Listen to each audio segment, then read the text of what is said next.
Amelia Bedelia Means Business by Herman Parish. Pictures by Lynn Arvil.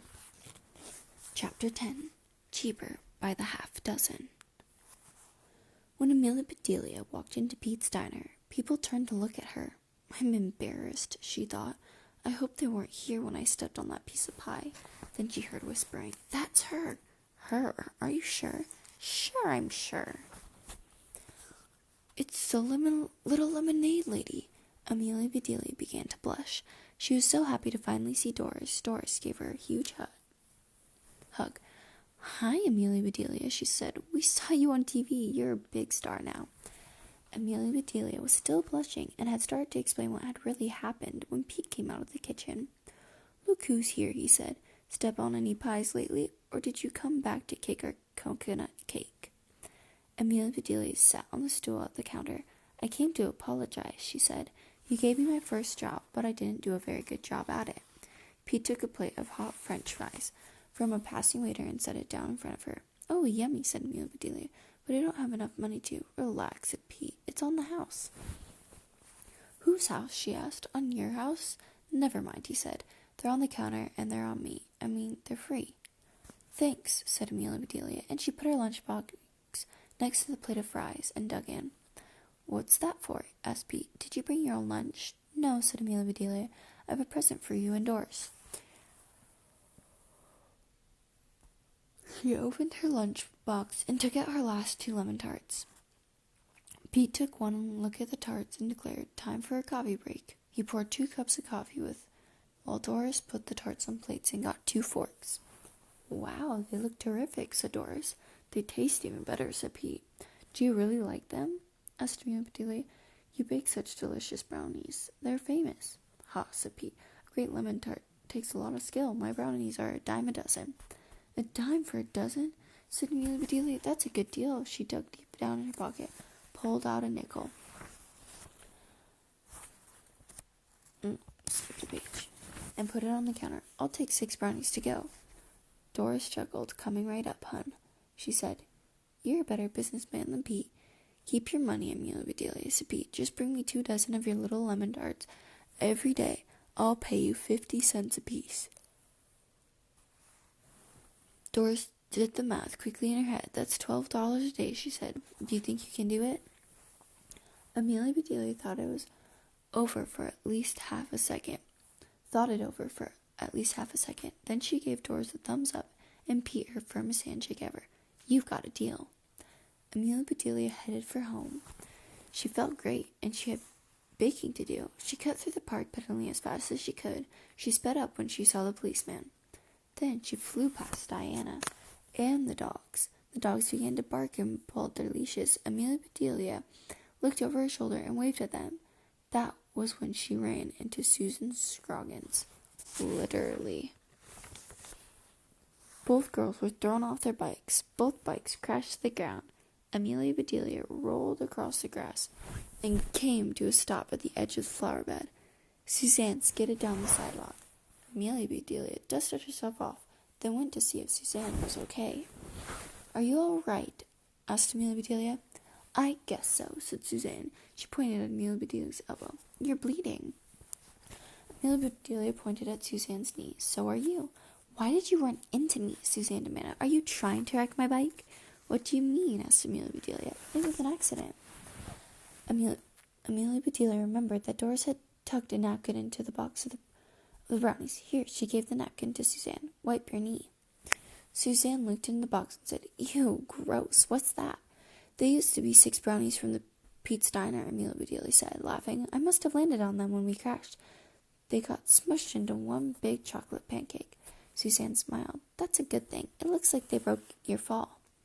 Amelia Bedelia tore off a piece of the big brownie and ate it. "They still taste great. I love to have this pancake for breakfast. Here, try some, Suzanne." She gave her a piece. "Call me Susan." "Susie," said Suzanne. "Wow, this is yummy."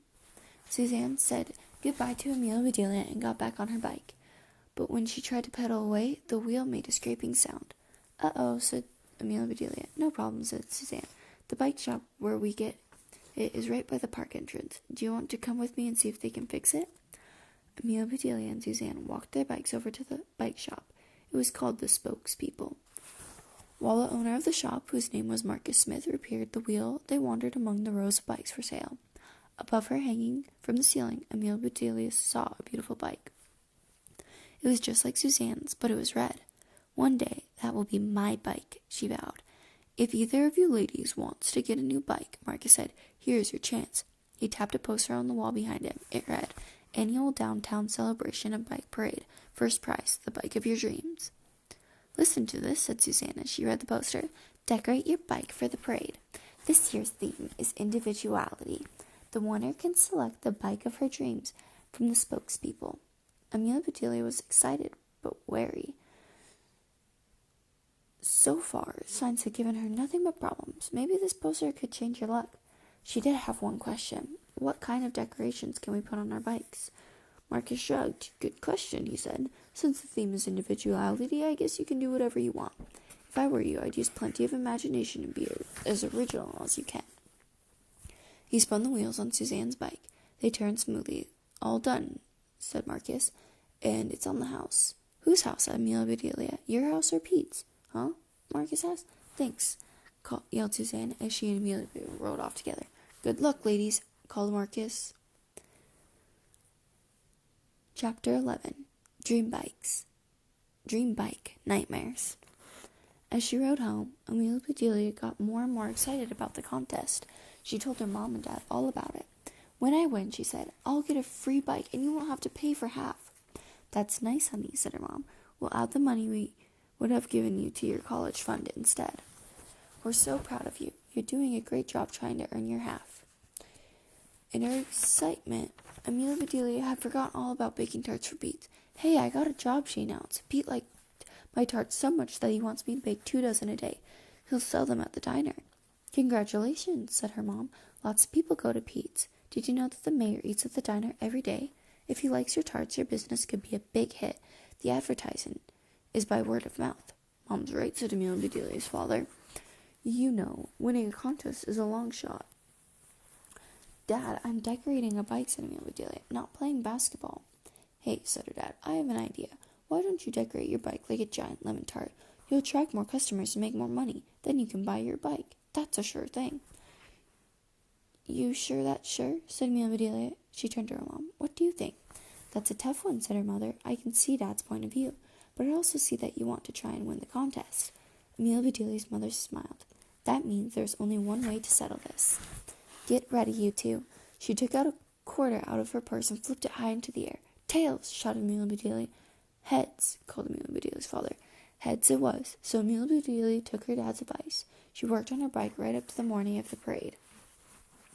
Both sides of the front wheel looked like giant lemon slices. Both sides of the back wheel looked like giant lemon tarts. On her back, Amelia Bedelia wore a sign that looked like a mouth-watering slice of a tart. On the slice she had written, "Try a bite." Next to the word bite, she had cut out a big toothy bite. It was great white shark-sized bite. To top it all off, Amelia Bedelia constructed a papier-mâché lemon to cover her helmet. She had painted it yellow. It even had a stem and bright green leaves that fluttered in the breeze. "If I were you," said her dad, "I would take along some lemon tarts and hand them out to people as samples. That way you can peddle your tarts all over town." Her dad chuckled to himself. Amelia Bedelia guessed that he must have made some kind of joke about being on a bike and selling tarts. She didn't have time to figure it out, and from the way her mom was shaking her head and rolling her eyes, it truly wasn't worth understanding anyway. And that is the end of what I'll be reading today. So thank you all for listening, and I will see you for the next chapter. Have a wonderful day.